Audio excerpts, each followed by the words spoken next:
পাউরুটি দিয়ে তৈরি খুব সহজেই এই মালাই কেকের রেসিপিটা কিন্তু সত্যি অন্যান্য মালাই কেকের থেকে একদম অসাধারণ। আপনারা খুব সহজেই বাড়িতে এটা বানিয়ে নিতে পারবেন, আর একবার যদি বানিয়ে নেন তাহলে কিন্তু বারবার বাড়িতে বানাবেন। এটা এতটাই দারুণ স্বাদে খেতে হয়। প্রথমে এখানে আমি কড়াইয়ের মধ্যে দুধ নিয়ে নিলাম। এখন এই দুধটাকে খুব ভালো করে একদম জাল করে নিতে হবে। অন্যদিকে আর একটা কড়াইয়ের মধ্যে আমি দিয়ে দিলাম চিনি। এটাকে ক্যারামেল করার জন্য আমি ব্যবহার করছি। ক্যারামেলটা করার সময় কিন্তু গ্যাসের ফ্লেমটা একদম লোয়েতে রাখতে হবে, না হলে ক্যারামেলটা পুড়ে গিয়ে তেতো হয়ে যেতে পারে। যখন চিনিটা হালকা একটু গলতে থাকবে ঠিক সেই পর্যায়ে আমি দিয়ে দিলাম অল্প করে জল। এখন বারবার নাড়াচাড়া করে আমি এখানে চিনির ক্যারামেল করে নিলাম।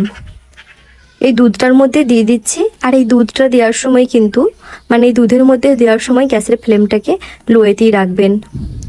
এটা দেওয়ার সময় কিন্তু চিনিগুলো একটু দলা পেকে যেতে পারে, এতে ভয়ের কোনো কারণ নেই। একদম লোয়েতে জাল দিতে থাকবেন আর একটু নাড়াচাড়া করতে থাকবেন, দেখবেন যে দলা পাকাগুলো ছেড়ে যাবে। আর না ছাড়লেও কোনো প্রবলেম নেই, কারণ এটাতে যদি হালকা একটু দলা পাকা থাকে খেতে মন্দ লাগে না, খুব ভালোই লাগে। মালাই কেকের জন্য কিন্তু প্রথম বেসটা একদম তৈরি হয়ে গেল।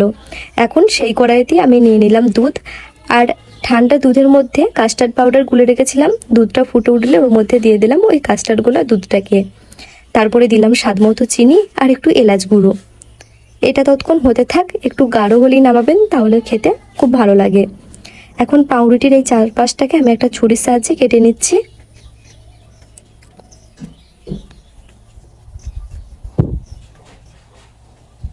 পাউরুটির চারপাশটা আমার কাটা হয়ে গেছে। এখন যে টিফিন বক্সের মধ্যে আমি মালাই কেকটা তৈরি করব, ওই বক্সের মধ্যে আমি দিয়ে দিচ্ছি পাউরুটিগুলোকে, আর যেই সাইডের কালো অংশগুলোকে কেটে রেখেছিলাম ওগুলো দিয়ে দিচ্ছি।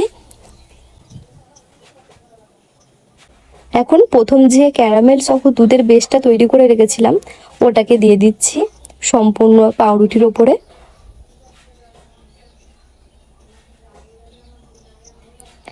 একটা হাতার সাহায্যে ওপর থেকে আমি কিছুটা ড্যাব ড্যাব করে দিলাম। এখন ওই যে কাস্টার্ড মালাইটা তৈরি করেছিলাম ওই কাস্টার্ড মালাইটাও তৈরি হয়ে গেছে। যখন ঘন হবেন তখনই কিন্তু নামাবেন। এখন আমি এই পাউরুটির ওপরে দিয়ে দিচ্ছি, আর ওপর থেকে গার্নিশের জন্য দিয়ে দিলাম পেস্তা বাদাম। ফ্রিজে রেখে দিলাম আধ ঘন্টার মতো সেট হওয়ার জন্য। আধ ঘন্টা পর আমি এটাকে আমার মন পছন্দ অনুযায়ী স্লাইস করে কেটে নিচ্ছি। একদম নরম তুলতুলে এই মালাই কেকের রেসিপিটা আপনারা কিন্তু বাড়িতে একবার হলেও বানিয়ে দেখবেন। বারবার কিন্তু বাড়িতে আপনাদেরকে বানাতে হবে। এটা এতটাই দারুণ স্বাদের খেতে হয়।